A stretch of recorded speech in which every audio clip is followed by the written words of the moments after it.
这个女人抓着别人的内衣走到这个男人身边，直接扔进了男人正在吃的饭碗里，接着把汤也倒在了男人头上。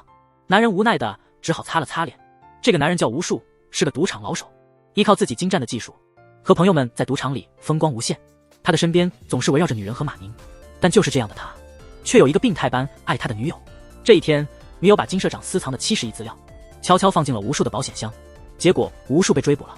逃亡途中，他遇到了好友吴守，好友不问青红皂白就跟他一起逃了。正当他们准备横穿马路时，一辆车疾驰而来，直接将好友吴守撞倒在地。吴树回头看了看吴守，已经没有了逃跑的欲望，最终带着怨恨被捕入狱。这个女人之所以这么做，是因为她要出国深造1年，怕1年的时间太长，担心吴树会爱上其他女人，所以才让吴树被关进了监狱，甚至还计划好了他出狱后的事情。吴树得知后气得掀了桌子，他说宁愿死在金社长手里，也不会原谅你。就这样1年很快过去了，来接他的是以前一起作弊的搭档。在车上，他得知因为之前的车祸，吴守因抢救不及时而死了。吴树誓言一定要东山再起，但因为金会长的命令，他们被拦在了赌场外面。打电话给朋友万豆，提议晚上聚聚，没想到对方直接挂断了电话，转身却遇到了金会长的打手，要求吴树归还金社长的70亿，给他100天的时间。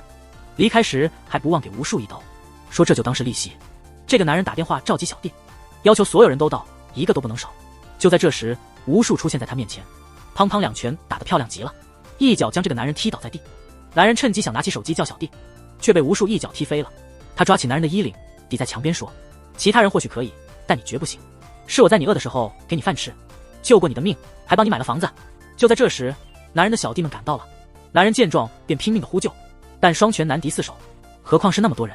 果不其然，男人被打倒在地。这时出现了那个黄金打手，他说还有97天，你得记住。离开时，一个小弟还特意踢了一脚。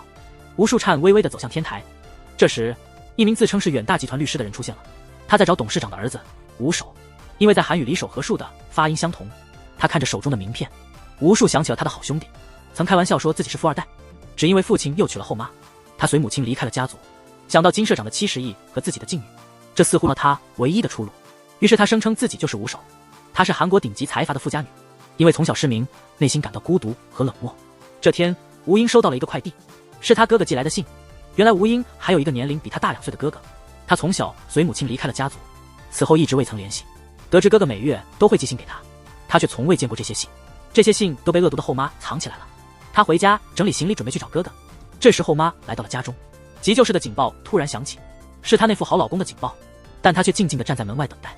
这时佣人急忙打电话过来确认，他却说是自己不小心按错了，因为一旦富豪去世，剩下的就只有他盲眼的女儿，整个远大集团将归他所有。果然，泡菜国的后妈没有一个好的。吴英刚到哥哥的住处，却接到管家的电话，让他赶紧回家，因为他的父亲病危。吴英站在马路边拼命地叫出租车，他却不知道自己的哥哥已经倒在地上了。这样，兄妹俩多年后的重逢，竟是以这样的情形相见。回到家，却未能见到父亲最后一面，这让那个坏女人高兴坏了。她心里想，富豪老公一旦去世，整个集团就归她所有。但她万万没想到，老公早已找了自己的律师朋友，让她找回那个失散多年的儿子，结果却误将一个同名同姓的小混混当成了会长的儿子吴守。这时，吴树的好朋友回来了，一边喊着吴树的名字，这里树的发音与韩剧中的相同，使得律师更加确信他就是会长的儿子。看着律师的车子驶离，吴树急忙查找吴守的资料，决定冒充吴守进入这个家族。就这样，3个人的行骗团队成型了。首先 PS 了几张高中时期的照片，为了保持面子，还租了辆豪车，编织个人的人际关系，制造了假的身份和驾照。3人正密谋策划时，看到滚烫的开水，想到了吴守小时候手臂上的伤疤，担心家里人会要求查看伤疤，于是他拿起刚烧好的开水，狠心地浇在了自己身上。第二天，他来到豪宅门口，还没进门就被眼前的豪宅震撼，但还得装作镇定。进了家，装作对家里一切都很熟悉。为了表现出对继母的怨恨，看着窗帘故意找茬，是想抹去过去的记忆吗？还是想证明什么？这时继母那边也不甘示弱，问道：小时候的风尚还在吗？因为是新伤，吴树担心被识破，便以伤口复发为由拒绝了检查。这时他的好朋友过来，故意拿着水杯洒在自己的胳膊上。吴树借机脱掉衣服。这天，吴英和朋友去商场逛街，这时朋友说要去洗手间，让吴英在这里等，很快就回来。转眼就跑去和吴树聊天去了，把吴英一个人留在那里。吴英趴在地上摸索着自己的拐杖，好心人捡起拐杖想递给吴英，没想到吴英一点不领情，直接推开了。他站起身，摇摇晃晃地往前走，这一幕被远处的吴树看到了，他走到一个水池边，不小心一脚踩空掉了下去，周围聚集的人越来越多。吴英在水里坐着不知所措，这时吴树赶了过来，下到水池里却没有立刻帮吴英起来，而是责问他为何连别人的好意也要拒绝。你为什么这么嚣张？要怎么办？他伸出手问，需要我的帮忙吗？吴英抓住了吴树的手，示意可以走了，眼泪不自觉地从他的眼角滑落。这一切都被远处吴树的债主看到了。他们来到了地铁站，吴树小心翼翼地擦拭着衣服上的泥土。这时他的手机收到一条短信，是债主发来的，说看样子你很着急，竟然还找了一个有钱的妹妹。吴英慢慢地站起来向前走去。这时债主又发来一条短信，你觉得他会轻易给你70万吗？如果他死了会怎样呢？这时吴英说，如果你真的想要钱，现在有一个最简单的方法，就是在地铁来的时候推他下去，这样哥哥就能得到一大笔遗产。就在吴树犹豫不决的时候，吴英缓缓地向前走，在关键时刻，吴树一把抓住了吴英的手，并把她紧紧抱在怀里。看着这个一心求死的女孩和自己一心想要活下去的自己，对这个女孩开始产生了好奇。回家后，吴树询问她为何有这样的想法，了解到吴英在家的生活很不好，无论是继母还是身边的朋友，他们都只是冲着吴英的钱来的。但过多的安慰让吴英感到怀疑，她觉得面前这个男人不像是自己的亲哥哥。事实上，他们1年前已经见过面了，只是那时吴英的视力非常差。听到这些，吴树感到很慌张，他立刻想出了一个对策，故意卷起袖子蹲到吴英面前，让他摸自己有伤疤的胳膊。吴英抓住了他的胳膊，感觉到手上的疤痕后，他放下了警惕。吴树觉得自己的计策成功了。这时吴英突然提起他们之间的约定，吴树这下更慌了，他摸了摸吴英的头，试图敷衍过去，但这并没有消除吴英的怀疑。那天佣人给李部长一个用过的剃须刀，是吴树用过的，打算拿去做鉴定。恰好这一幕被吴树和郑成看到了，郑成急忙回去找吴树用过的东西，回到家中才知道工人为了装修方便，把东西全部扔到了垃圾车里了。郑成立刻追赶垃圾车，此时垃圾车突然停下，原来是西善躺在前面挡住了垃圾车。他们在垃圾堆里找到了吴手的个人物品，可能因为太高兴了，西善情不自禁地吻了郑东一下。同时王秘书也在吴树的房间里在翻找证据。这时吴树回来了，王秘书借口拿脏衣服匆忙离开，其实这一切都是吴树事先安排的，目的是给王秘书看的。另一边，吴英和王秘书在屋里争吵，吴英想走出去时，打开门发现吴树站在外面。这是盲人女孩第一次来游乐园，她来这里是为了体验本应属于她的喧闹，可能因为害怕，她总是紧握着哥哥的衣服，生怕哥哥离开她的身边。吴树看出了吴英的害怕，从后面紧紧抱住了她，想给她足够的安全感，这让吴英渐渐放下了警惕。就在这时，有人不小心撞了她一下，本来想放下的手又紧紧抓住了。吴树看到吴英紧张，决定换个地方。他们来到了打娃娃机的地方，但吴树射击技术实在太差了，射了几枪都没有打中任何一个。面对妹妹的质疑，他只好找了个借口敷衍过去。这时旁边的情侣打中了一个娃娃，他们发出了兴奋的叫声。吴英问旁边的人他们是否打中了，吴树为了缓解尴尬又拿起了枪，想要打中一个娃娃送给吴英，但他还是没有打中。这时妹妹表示她也想试试，面对妹妹的请求，吴树当然答应了。于是他拿起枪从后面帮助她，两人合作，竟一枪就打中了。吴英听到东西掉落的声音，确认打中后，露出了21年来罕见的笑容。吴树为了让妹妹继续开心，让自己成为吴英的活靶子，吴英没开始那么紧张了。旁边的人群在指导他射击方向，吴树心想在这么冷的天气不应该玩这个游戏，但他还是鼓励妹妹。周围人一起喊着加油。就在吴树还没准备好时，吴英已经扔出了手中的气球，气球砸在吴树脸上，溅起了水花。旁边的人立刻鼓掌。吴英似乎意识到自己打中了目标，开心的像个小孩子。就这样，他似乎找到了感觉，一次又一次。吴树也似乎乐在其中。这一刻，吴英觉得自己和普通人无异。吴树走到旁边对大家说，他声称自己的妹妹其实能看见，他每一次投掷都非常准确。这时吴英从口袋里掏出纸巾，想要帮哥哥擦掉脸上的水迹，担心他感冒。这一幕让吴英想起了他小时候的情景。这时李部长拿着佣人给的剃须刀前往医院进行鉴定，不知道西善他们已经等了很久。李部长在洗手间方便，西善以人少为由进入男洗手间，故意与李部长撞了一下。就这样，2份相似的文件掉在地上，西善顺手拾起资料并道了歉，直接跑了出去。李部长还不知道东西已经被调包，拿着东西去找医生进行鉴定。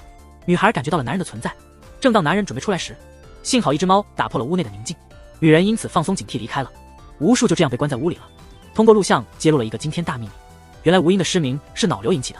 吴英向继母透露了自己的病情，继母却没有带她去看医生，回来还对富豪丈夫说已经去看过医生。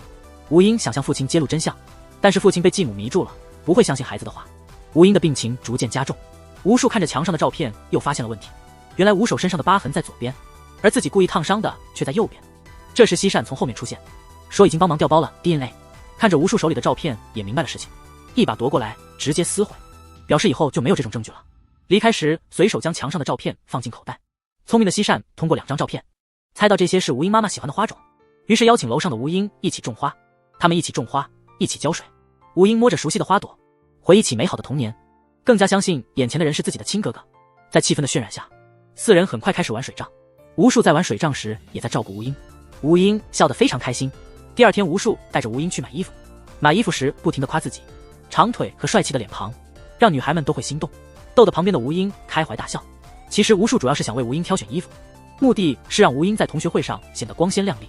吴英换好衣服出来的那一刻，吴树看着眼前的女孩愣住了，不由自主地拉起了吴英的手，在镜子前欣赏着吴英的模样。在去同学会的路上，2人发生了争执。原来吴英得知他们要去参加同学聚会，觉得哥哥不理解他，就像在高中时候一样。同事们背地里嘲笑浩英看不见，浩英听到了他们的嘲笑，这番嘲笑让他开始自卑。经过无数的耐心开导，浩英开始尝试打破内心的束缚。聚会上，同学正在向女友表白，现场气氛达到高潮，浩英被现场气氛感染，他开心的在一旁鼓掌。那对情侣终于接吻了。浩英好奇的想知道接下来会发生什么，浩树不得不亲自示范。这时浩英的病情突然加剧，他去了洗手间，病痛让他觉得自己没多少时间了。浩树在外面看到了照片中的小卖部，他似乎明白了浩英所说的礼物是什么，但小卖部的棉花糖已经卖完了。这时2个小孩走了过来，浩树看到小孩手里的棉花糖，想去抢，发生了一个小插曲。浩树和浩英一起走到室外，浩树拿出从小孩那里抢来的棉花糖，棉花糖触碰到浩英脸颊的瞬间，浩英彻底释怀，脸上洋溢幸福的微笑。2人一起享受棉花糖。浩树看着眼前的浩英，思考自己最初只想骗点钱，没想到自己可能爱上了他。另一边，李部长拿到了鉴定报告，报告显示相似度达到 99%， 但报告上有一个疑问。报告显示牙刷已经1年未使用。拿出以前浩守给浩英的信，信中提到浩守有一个好朋友叫浩树。李部长决定找到信中提到的浩树。远大集团迎来了一位客人，他是国外当红明星素拉。素拉是浩树的前女友，他曾因他入狱，女友出国后很快依附大款，他这次高调回来，想和浩树复合。2人简短交流后，这时素拉手机收到一条短信，短信里竟是浩树的照片。2人来到浩英小时候常去的地方，浩树耐心劝浩英不要再往前走，他捡起地上的石子开始打水漂。浩英听到石子在水面的声音，童年回忆涌上心头，感受到病情加重，思念母亲。他觉得母亲就在前方等着他，再次有了自杀的念头。他扔掉拐杖，一步步走向河中。吴树一边捡石子，没注意到旁边的情况。当停止玩耍，吴树这才朝吴英看去，发现吴英已经被河水淹没到肩膀，这才意识到吴英又想自杀。想起不久前在地铁站的情形，急忙跑进河中把吴英抱上岸，但吴英仍旧沉浸在过去的美好中。吴树一巴掌扇过去，想让他清醒，然后抱起吴英准备离开。一个男人来到已故女友的墓前祭奠，却看到墓碑被人破坏，原来破坏者是女友的妹妹。就在昨天，他得知男人未来祭拜，气愤之下他摔坏了墓碑。5年前，西珠高兴地告诉武哲，她怀了吴树的孩子。吴树应该会很高兴，但武哲也喜欢西珠，可是为了自己心爱的人能够得到幸福，也只能默默地祝福着西珠。吴树得知怀孕消息后，并没有想象中那么高兴，反而认为这孩子不该出生，推开西珠，骑摩托车离开。武哲目睹了这一切，一个追，一个赶。曾是外卖小哥的武哲，如今成了黑道打手，找到吴树说道：凭什么自己心爱的女人会遭遇到那样的待遇？他只是想告诉自己最爱的人怀孕的事，知道后你却残忍地抛弃了她，你间接害死了西珠。吴树为自己辩解说，当年自己只有19岁，太年轻，忘了西珠那年也是19岁。武哲随后从口袋里掏出了一颗药丸，说到这个是能让人瞬间心脏停止的，就连医生都查不出来，给吴树2个选择，自己吃或给家妹妹吴英吃。说完把药丸扔到地上，转身离开。吴树坐在地上痛哭，可能是因为小时候被父母抛弃，害怕孩子也遭受同样的命运。也许他真的还没准备好当父亲，但他每年都会来祭拜西珠，可能这就是在错误的时间遇到了对的人。回家后，吴英进了吴树的房间，问为什么今天对他发脾气。吴树说昨天是西珠的忌日，他忘了这件事，所以去扫墓。听到这些，吴英起身想安慰吴树，不小心把桌子上的药碰到地上，又不小心踩到了药。捡起来后，他问吴树这药是什么。吴树说这是护身符，是他从朋友那里得到的药，这药吃了可以忘掉所有烦恼。吴英没有听出话中的含义，随口问这药能不能给他。吴英从西善那里知道了真相，哥哥这次回来是为了财产。浩树没能及时赶到，走上去愤怒地打了西善一个巴掌，以为西善把假事当真是说了出来。门口的郑成看到这一幕，心里不是滋味，但为了缓和局面，说西善是因为喜欢吴树才乱说的，然后帮忙把生气的西善拉走。已经知道真相的吴英还在傻傻地问这是不是真的。面对眼前的这个女孩，吴树只好狡辩说自己不是那样的人。这时吴英又提到了遗产的事，说完他转身离开了餐厅。晚上吴英和未婚夫李部长在吃饭，吴英一直在和李部长讨论电影，但李部长根本没听他在说什么，只顾玩自己的手机。趁李部长上厕所时，吴英打电话给吴树说自己喝多了，说现在是杀他的好机会。吴树听出不妥，立刻准备去找他。这边眼镜男却趁着吴英说话的间隙，直接上去亲了吴英一下。这一幕恰好被外面的吴树看到，气愤的吴树要带吴英离开。可能是这10几年来没有遇到一个值得他信任的人，他忍不住坐到地上，反复重复着：我能信任我的哥哥吗？不知哭了多久，郑成从武哲那里得知了毒药的事情。吴树的房间里找到了那颗毒药，为了阻止吴树做傻事，找到他并提起了保险柜的事情。他们就这样计划了明天盗取保险柜的行动。贾哥哥趁妹妹外出的机会，打算盗取妹妹房间里的保险柜。等所有佣人离开豪宅之后，他悄悄地走进妹妹的房间，小心翼翼地取下墙上的画，拿出预备好的工具放在上面，转动密码锁，细听里面的声音。可能因为太紧张，第一次尝试没能成功，男人不得不擦了擦额头的汗，调整心态，准备第2次尝试。没想到这时吴英他们已经回来了，吴树还在专心听着齿轮的声音。这时候突然响起了一声咔嗒，吴树知道保险柜被打开了。打开后看到里面的金条和一些重要文件，思考如何把东西搬运出去的时候，门外传来佣人的招呼声。吴树吓得赶紧把保险柜关上，拿起地上的画急忙挂回墙上，然后赶紧躲到门后。幸运的是王秘书没有发现吴树，门后的吴树也吓出了一身冷汗。王秘书安顿好吴英后，整理好衣服准备离开，却看到门后露出的一双手，又注意到墙上画挂歪了，走到门前打开门，看到了吴树。两人对视了一会儿都没说话。这时床上的吴英醒了，问是不是哥哥来了，说房间里有哥哥的气味。王秘书却说房间里没其他人，然后从包里拿出手机，手机上写着我会放音乐，你找机会出去。在王秘书的掩护下，吴树逃了出去。到了楼下的吴树紧张的连杯子都拿不稳，王秘书看着他没有说话，似乎在等吴树解释为什么要那样做。机智的浩树想到了以前吴英的录像，平静地说自己是来找小英的笔记本的，想知道为什么小英看不见，还问王秘书到底是什么样的人，让王秘书一时说不出话来。吴树趁机说小英的眼睛还能治疗吧，彻底让王秘书不知如何回答。就这样两人的谈判也就结束了。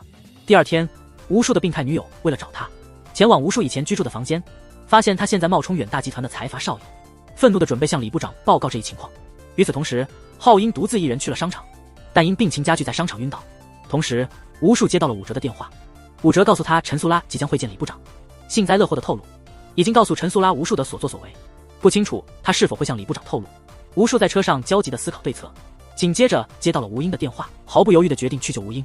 来到商场，看到坐在那里的吴英，得知男友未还债而冒充富家少爷，竟然还爱上了一个富家的盲女。一怒之下，他找到了集团的李部长，想把吴树的冒名顶替之事告诉他。见面时，李部长直截了当地提出了问题。聪明的素拉似乎也察觉到了什么，为了要挟吴树与自己重归于好，只好帮他隐瞒真相。另一方面，吴树从医生那里得知吴英这次晕倒可能是脑瘤复发，必须尽快安排手术。吴树也向吴英透露了他的病情，劝他尽快接受治疗，但被浩英拒绝。他担心治疗期间哥哥会离开他，不知道这一切对于吴英来说只是场骗局。第2天，浩英一边听着教程一边做蛋糕，认真地搅拌着盆里的鸡蛋，小心翼翼地向盆中加入面粉。吴树想上前帮忙，但被拒绝。原来吴英想自己独立完成蛋糕。当吴英拿起杯子里的樱桃准备切下时，吴树立即上前阻止，但知道吴英想独自完成，只好从后面扶着他的手，一起完成这个蛋糕。两人共同烘焙蛋糕，涂抹着奶油。这时浩树趁机在吴英不注意时将奶油抹到了蛋糕上。吴英口头上说讨厌，但嘴角露出幸福的微笑。两人开始了一场奶油战，眼看着吴英的脸上奶油越抹越多，吴英直接用手抓起奶油反击，抹在吴树的脸上。吴树拿起桌上的蛋糕想要抹在吴英脸上，但又担心会伤到吴英，只好无奈地把蛋糕放回桌上。两人这样甜蜜地打闹。晚上，吴树讲故事哄吴英睡觉，吴英听得太入神，不知不觉中睡着了。吴树看到后上前想给她盖好被子，看着眼前的这个女孩，不由自主地想吻她。就在嘴唇即将接触的瞬间，吴树停下了，他不知道自己还能否坚持初心。早晨，吴树被电话铃声吵醒，电话那头是吴英唱着生日歌。吴树这才记起今天是他的生日，走到客厅，看到桌上的蛋糕，还有吴英在商场买的生日礼物，准备吃蛋糕时，眼角的泪水不自觉地滑落。这一刻，吴树对吴英的感情可能已经超越了兄妹之情。他慌张地回到自己房间，想找一颗能瞬间致命的药丸，翻遍了抽屉，吴树急忙下楼寻找吴英。这时吴英喝水后突然感到头晕，手一滑，把水杯摔碎在地。吴树在客厅听到厨房的响声，立刻冲进厨房，看到倒在地上的吴英。吴树下意识地看向桌上，桌上只有一个空瓶子。躺在地上的吴英听到有人进来，吴树看到吴英还活着，松了口气。看到吴英手里紧握着药丸，上前想问吴英要那颗毒药，但吴英显然不想给。他以无法忍受的痛苦为由，回想起哥哥曾说吃了这颗药可以忘记所有烦恼。吴英突然说他渴了，吴树立刻给他倒水，趁吴英松开手时把药丸放在桌上。吴树把水递给吴英，故意将药丸推到地上。敏感的吴英听到了声音，吴树立即说药丸掉到地上了，在捡起来时故意把里面的药粉倒出来，这使得吴英对那颗药更加怀疑。但他还是从哥哥手中接过了空胶囊，只是不经意间流下了一滴眼泪，然后找了个借口让吴树离开。吴树一走，他迅速蹲下开始收拾，把药丸小心地整理好收了起来。第二天饭桌上，吴英对吴树的态度很冷淡，甚至连陪他去福利院的提议也被拒绝。吴英坚决拒绝了，于是吴英在王秘书的陪同下坐上了出租车，但他并没有去福利院，而是去了一个朋友那里，请朋友帮忙检查瓶子里的药物是什么。同时吴树在篮球场和赵武哲见面，赵武哲友好地提醒吴树时间不多了，催促他赶快让吴英服用安眠药。但吴树希望赵武哲能找他姐姐帮忙治疗吴英的脑瘤，因为武哲的姐姐是韩国顶尖的脑瘤医生。听闻此事，武哲直接将篮球砸向吴树，因为当年赵武哲最爱的人，也是因为吴树间接丧命，赵武哲留下吴树一人愤然离去。而另一边，张律师从朋友那里得知，照片中的人确实是个赌徒，这人曾从金社长那里借了亿，而真正的吴首已经在1年前去世。晚上，吴英接到朋友的电话，从朋友处得知他所怀疑的药竟是一种能直接致动物死亡的安乐死药物。吴英不知如何是好，但仍然嘱咐朋友保密。第二天，吴树收到赵武哲的短信，短信说我们的交易可能要提前结束。赵武哲打算向吴英坦白一切。这时，一群小混混正在抢夺一个盲人的钱财，在这突如其来的抢劫中，盲人女孩只能苦苦哀求，她说只要手机、包里的钱可以全给他们。但这些小混混并没有停手的意思。这时，一个男子从楼道走来，他抓起桌上的啤酒瓶，直接砸向一个小混混的头部，然后把他按在墙上摩擦。其他小混混听到声响望向吴树，看到吴树凶神恶煞的样子，他们不敢前进，慌忙逃离。这时吴英在地上寻找手机，在慌乱中摸到了装有安乐死药的瓶子。吴树见状急忙上前想要拉住吴英，但吴英没有理他，只是起身准备离开。吴树赶紧抓住了吴英的手，却被吴英连忙反手给了一个耳光。他质问说，如果真想让我死，你有很多机会可以做到，为什么要选择这种方法呢？吴树对吴英的质问无言以对。后来他们一起来到了一个餐厅，吴树解释那颗药原本是为自己准备的，但遇到你之后我改变了主意，是你让我觉得还有值得我留在这世界的人，如果你还觉得我是为了钱来的，我愿意什么都不要，立即离开你。听完这些，吴英什么也没说，就直接走了。回到家里，吴英对王秘书说自己决定不做手术。王秘书一怒之下给了吴英一个耳光，但很快心软，蹲在地上指出自己照顾吴英那么多年，自己所做的一切都是为了吴英好，自己并不贪图吴家的财产。那一刻，王秘书或许真的把吴英当做了自己的孩子。吴英也许是被王秘书的真情所感动，哭着说自己不想再做脑部手术，只希望在哥哥还在的时候能让哥哥看看自己穿婚纱的样子。王秘书答应了吴英的请求，毕竟无法阻止一个女人的婚纱梦，决定让婚礼和手术同时进行。但吴英似乎并不太情愿，说完便让吴英回房间休息。同时吴树被陈素拉威胁，不得不和他见了一面。陈素拉开口给了他3天时间，3天后如果不和我一起离开，我就会把你的假身份告诉王秘书。这时吴树已经不怕身份曝光，只想求武哲的姐姐帮忙做手术。于是他开车回到了篮球馆，见面便跪地求武哲帮忙。原来不久前他得知自己妹妹脑瘤复发，但作为医生的姐姐却因为过去的恩怨拒绝手术，因为吴树曾间接导致他初恋的死亡。无奈之下，吴树只能求助于阿哲，求阿哲帮忙给浩英做手术，但阿哲显然不想介入这件事。尽管如此，吴树仍然不愿放弃，结果换来阿哲的暴力相向。阿哲回忆起自己的初恋，怎么可能让自己的姐姐去救吴树的妹妹呢？每一拳每一脚都带着对吴树的怨恨。吴树为了自己的请求一次又一次被打倒，失落的吴树带着伤痕回到家，得知吴英不愿接受治疗，他非常生气，故意告诉妹妹自己受了伤，但他的妹妹却似乎看不出来。妹妹还说很想见到他，这一切都是虚假的，表面上说不想见到哥哥，其实内心深处非常想见到他。看到妹妹这么固执，哥哥直接发火说，如果早知道你这么自私，我就不该来找你，一点不考虑别人的感受。说完这些就准备离开。在哥哥的严厉指责下，妹妹流着泪说自己也不知道什么时候开始有了想要活下去的希望。第二天，哥哥接到了阿哲的电话，阿哲说他姐姐愿意为吴英做手术，吴树激动地把这个消息告诉吴英，但这个手术需要以5天的生命为代价。阿哲还在考虑吴树是否愿意，吴树却毫不犹豫地答应了，这让阿哲对吴树刮目相看。另一边，知道真相的两人在商量如何揭露吴树的谎言，决定在揭露之前，应该让吴英知道真相。他们来到了吴英的房间，两人正不知如何开口时，吴英突然说自己愿意接受手术，这让王秘书他们非常惊讶。这都归功于浩树的开导，他们不再敢告诉吴英真相，只能再次下楼商量对策。这时吴树回来了，张律师正准备开口时，但王秘书阻止了他，让他上去陪伴吴英。两人决定等吴英手术成功后，再让吴树离开。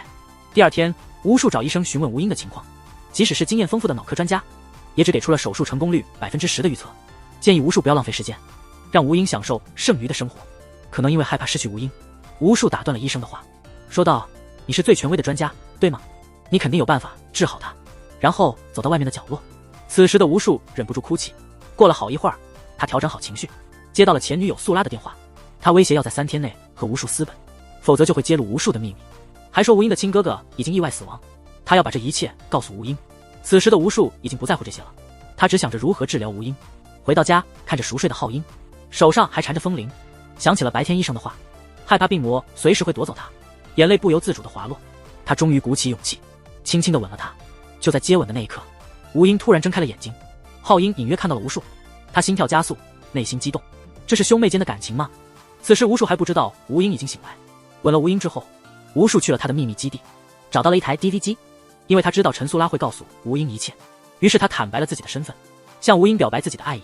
临走前还帮吴英的哥哥的照片挂在墙上。这边郑成也找到了金社长。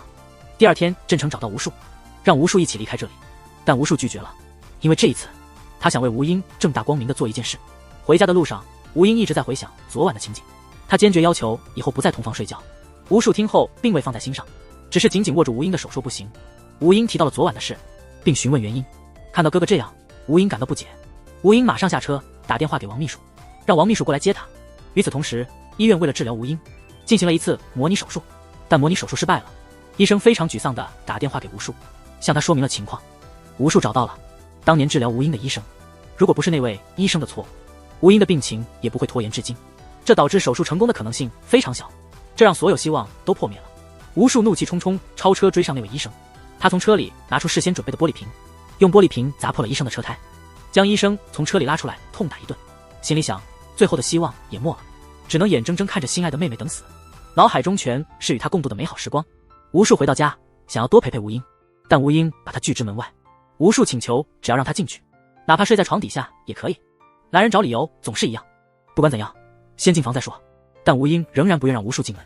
他们的对话被王秘书听到了，王秘书让吴树跟他进屋，进屋后立刻给了吴树几个耳光，但吴树也没让着他，立即让王秘书坐在书柜旁，当场指责王秘书破坏了治疗吴英的计划。王秘书试图狡辩，说吴树不是吴英的亲哥哥，如果让吴英知道真相，不知道他会怎么对待吴树。吴树强忍着想杀了王秘书的冲动。此时的陈素拉因为吴树没有出现，已经打电话给吴英说明了一切。吴树其实并不是他的亲生哥哥，他真正的哥哥已经在一场意外中去世了，他的朋友们都已经知道真相，只有他自己还蒙在鼓里。此刻的吴英站在门外，他试图睁大眼睛看清楚门内的两个人，但他只能看到一丝白光。他回想起与吴树的美好时光，一怒之下他猛地松开了手中的绳子，眼泪不断的流淌。这时吴树收到了陈素拉的短信，短信里说他已经将一切告诉了吴英。第二天，吴英提议去试穿婚纱，但他对旁边的吴树异常冷淡。在这个时候，吴树看到吴英要丢弃风铃，他看着即将被丢弃的风铃，只能在一旁默默伤心。但吴英离开后，他又回到垃圾桶边把风铃捡了回来。他来到了一个秘密基地，发现那里一片狼藉，意识到吴英已经知道有人来过这里，在愤怒之下，他破坏了这个地方。他看到吴英留给他的录像带，眼中充满了泪水。他们一起去了吴英小时候旅游过的地方，来到了一座车辆无法上去的山坡，吴树只能背着吴英向上走。他们走在狭窄的丛林小径上，这让吴树不由自主地回想起以前在雪地里背着吴英的情景。唯一的不同是，这次没有了当初的欢乐氛围。